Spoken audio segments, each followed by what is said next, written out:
Hey there folks, it's Blue here from Blue Bears Games, and this week's video is the continuation of my 4-week adventure of unboxing and upgrading the Lord of the Rings Commander precons. I randomly chose the Hosts of Mordor precon to do this time, so let me tell you a little about it before we get going. This precon is red, black, and blue, also known as Grixis, and the suggested commander is Sauron, Lord of the Rings. This version of Sauron is a whopping 8 mana to cast, for a 9/9 legendary avatar horror with trample and 2 other abilities. The first ability says that when you cast this spell, amass orcs 5, mill 5 cards, then return a creature card from your graveyard to the battlefield. The amass ability is a little wonky for some, so here's how it works. To amass orcs N, with N being the number printed, if you don't control an army creature, create a 0/0 black orc army creature token. Then, you choose an army creature that you control and put N +1/+1 counters on it. If that army isn't already an orc, it becomes an orc in addition to its other types. That information is important to know and understand, since it appears that the deck will revolve quite a bit around this ability. The other ability of Sauron says that whenever a commander an opponent controls dies, the ring tempts you. Just like I said in last week's Food and Fellowship precon unboxing video, not everyone knows what the ring tempts you means or what a ring bearer is, and that's kind of important for this whole series of decks, so I will leave a link to the MTG wiki article that explains this mechanic fully in the description of this video. Now, going solely based on what this version of Sauron does, my guess is that this precon will have a big amass orcs theme with a small sub-theme of orc and goblin tribal and reanimation to go with it. The only way to know for sure, though, is to rip this open and find out. Before I do rip this bad boy open and show you what's inside, though, I want to take a moment to let you know that if you're in the market for an awesome looking deck box, playmat, or sleeves, please visit our sponsor at arcane-fortress.com and take a look at what they have. Their deck boxes are some of the best I've ever used, and you can even get an additional 5% off of your purchase if you use discount code BlueBear at checkout. If you want to take a closer look at their deck boxes, check out the link that just popped up at the top of your screen. That link will take you to a review I did of their Radiant 100 Plus Hidden Island deck box, so you can see how it looks and all of its features. Now, let's get to it and see what's in the box. Alright, let's get it open. Here's the front of the box. It's the Hosts of Mordor box. Here are the 3 colors. This is the commander that they suggest with a picture of it. And here is the back of the box. So let's just rip it open and see what we got.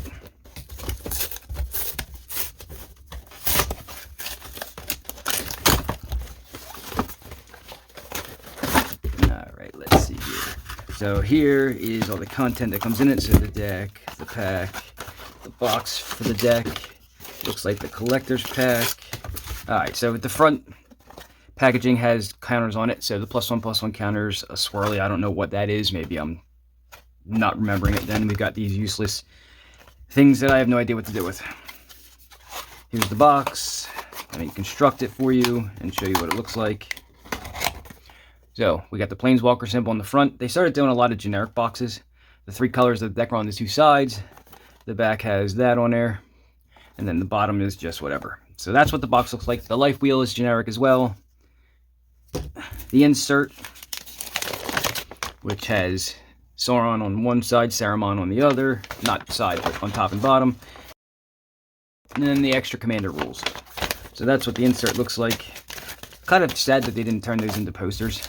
We've got the deck, and we've got the sample pack. Let me zoom in a little bit, and let's show you what's in the sample pack. Last one was actually a decent priced sample pack, I'm not going to lie. It wasn't the greatest, you know, there's a lot that I could have gotten. But let's hope for the best on this one. So, Barad Dur, not foil, it doesn't look like. And Gothmog Morgul Lieutenant in foil. I don't know what the prices are of the 2, but I'm actually happy about the land. I always like getting legendary lands, so that's not bad. But we're here for the deck, so let's go ahead and open her up, throw out the trash, and then show you all the cards. Just like the last one, I'm not going to read every card off to you. I'm just going to show you the cards, and you can pause it to read them if you want. A couple of them I may read, though. And I'm going to actually zoom in a little bit more. Alright, so I already read off to you Sauron, Lord of the Rings. So the secondary commander is Saruman, the White Hand. I will read this off. This one is 1 red, 1 black, 1 blue, and 1 of any for a 2/5 legendary avatar wizard that says whenever you cast a non-creature spell, you amass orcs X, where X is a spell's mana value, and then goblins and orcs you control have ward 2. Honestly, I'm thinking that when I do the upgrade that it may switch over to a Saruman deck, but I'm not sure yet. We'll find out tomorrow. Alright, so Treason of Isengard. That is a new card for the Lord of the Rings. This one lets you amass orcs. Bitter Downfall. So this is actually unique to this set, but there is a card that's kind of similar to this. Troll of Khazad-dûm, I guess is how it's said. That is definitely unique to the Lord of the Rings set. Voracious Fellbeast, another card that's unique to this set. Fiery Inscription, one of my favorite cards from this set. I'm going to read this one to you. I went out and before I opened these up, I went out and got a bunch of these off of like TCG Player. I like this for Spellslinger decks. It's a 3 cast enchantment, and it enters the battlefield. The ring tempts you, which is not really the point of why I got them. It's whenever you cast an instant or sorcery spell, Fiery Inscription deals 2 damage to each opponent. That's a really good ability for such a low cost, and it's not on a creature like it usually is, so it's a little harder to get rid of. That's a good card. Grishnak Brash Instigator. So it's a 30 cast 1/1 Goblin Soldier that gains... Oh, it actually amasses for you. It actually adds orcs to the board. Arcane Denial is a reprint. This is a counter spell. Boon of the Wishgiver. Not a good card for what I see. Consider. It's a good cantrip. Deep Analysis for card draw. That's actually a reprint. Factor Fiction. So that's a reprint. That's a good one. Good card draw. Not really card draw, but close enough. Forbidden Alchemy. Feed the Swarm. Good removal. Merciless Executioner. I use this a lot in a lot of my budget decks. Revenge of Ravens. One of my favorite effects in Magic is the enchantments that actually hurt you. I call them the stop hitting yourself cards. Anger. Good reprint. Faithless Looting. Some card draw. The Mouth of Sauron. Obviously unique to this set. 5 to cast 3/4. And this is a... Is this an amasser? Yeah, this is a card that amasses orcs. Goblin Crater Maker. This is a reprint as well. Gutter Snipe. This is what I was talking about, how it's usually on a creature for the Fiery Inscription. This is the creature version of it. Shiny Impetus. Throw of Possibility. Some card draw. Extract from Darkness. Arcane Signet.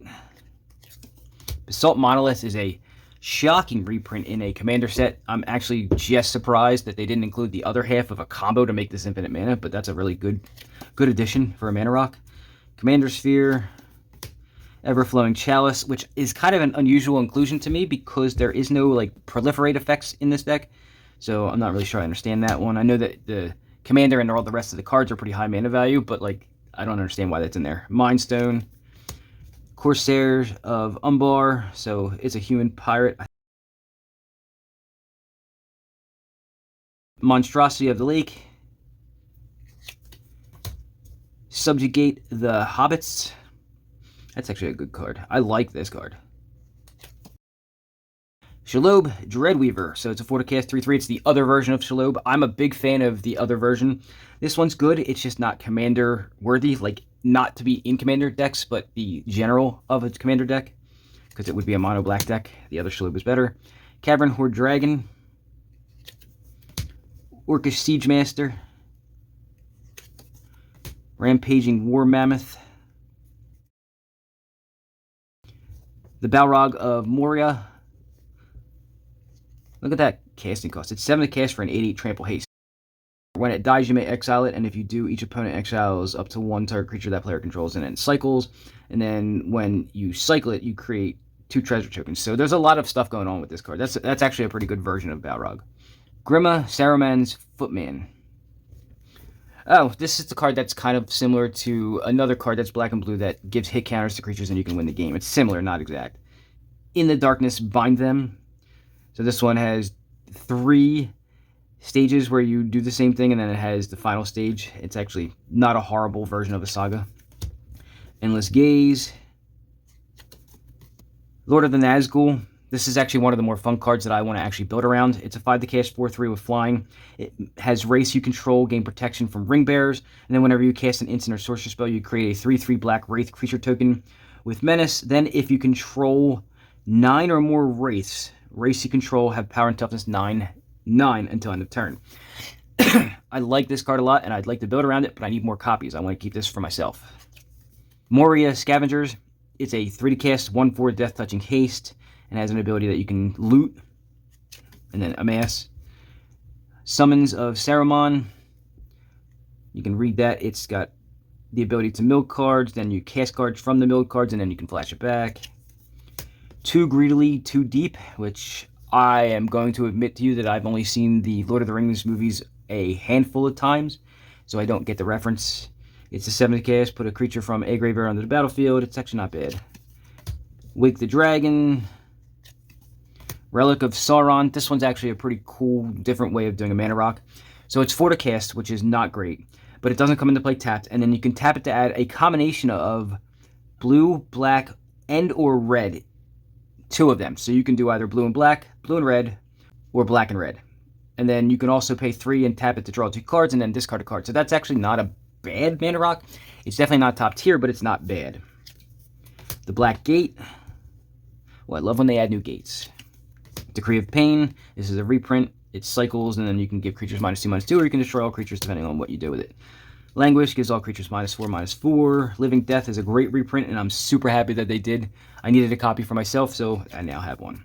Reanimate. This is probably, if I'm not mistaken, the most valuable card in the deck monetarily. It's a 1 black sorcery that puts target creature card from a graveyard onto the battlefield under your control, and you lose life equal to its mana value. One of the best reanimate spells in the game. Alright, Blasphemous Act for creature removal, on board wiping wise. Goblin Dark Dwellers, it's alright. Inferno Titan, it's a reprint. Nullspawn Dragon, it's another reprint. Scourge of the Throne, I believe this is actually the first printing of this, and this is unique to the Lord of the Rings. I think, no, you know what, I think this is unique to Commander decks. Siege Gang Commander, Treasure Nabber, which is really good. It's a 3 cast, 3/2 that whenever an opponent taps an artifact for mana, you gain control of that artifact until the end of your next turn. So go ahead and tap those soul rings. This guy steals them afterwards. It's kind of a funny card. I like it. Hostage Taker. Notion Thief. This one steals draws. Choked Estuary. So I think we're into the lands now. So budget land. Desolate Lighthouse. Dragon Skull Summit. Good reprint for Commander decks. I wish they would start putting them in all the Commander decks and get rid of the temples. Second half of the deck, Drowned Catacomb, so check land again. Foreboding Ruins, this is where we reveal one of the basic land types. I think, is that what that is? Yeah, you reveal one of the land types. Frostboil Snarl. Same thing, you reveal a land type. Smoldering Marsh, this is a check land. This one actually requires a different kind of check though. Instead of one of the basic land types, you have to have just 2 or more basic lands instead of a land type. Sulphur Falls, really good reprint. I needed one of these for myself. Sulphurous Springs, Painland, Sunken Hollow, Checkland, Underground River, another Painland, Soul Ring, Worn Power Stone, because this deck has a very high top-end mana value, like average. Command Tower, Crumbling Necropolis, Evolving Wilds, Field of Ruins. So it looks like they started doing what I said should be done from the beginning when I started doing my Commander precons, was put a land, destruction land in every deck, because that's, I think, the 2nd or 3rd in a row I've had. Path of Ancestry, Rogue's Passage for making things unblockable, Terramorphic Expanse, and then I believe we're going to have all the islands, we're going to have swamps, and we're going to have mountains, and then we're going to hit the thick version of the Commander, so it is a little thicker, so you can't shuffle it in by accident. You'll notice it. And then the tokens. So it's going to have the army tokens. So it's going to have Orc Army, Food, Goblin tokens, Dragon tokens, Treasure tokens. The ring, which I'm probably going to just superimpose what this says at the beginning of the video or at the end of the video so you can read that. But I will put the link to that, to how it works, in the description of the video. On the other side, we got Wraith tokens. Lots of them, I think 9. Yep, 1, 2, 3, 4, 5, 6, 7, 8, 9. So 9 Wraith tokens, and then the last token was an Orc Army. And that, my Hobbit-loving friends, is what was in the Lord of the Rings Hosts of Mordor Commander precon. I was a little right that this deck had a good amount of goblins, but it didn't have nearly as many orcs or wraiths as I was expecting.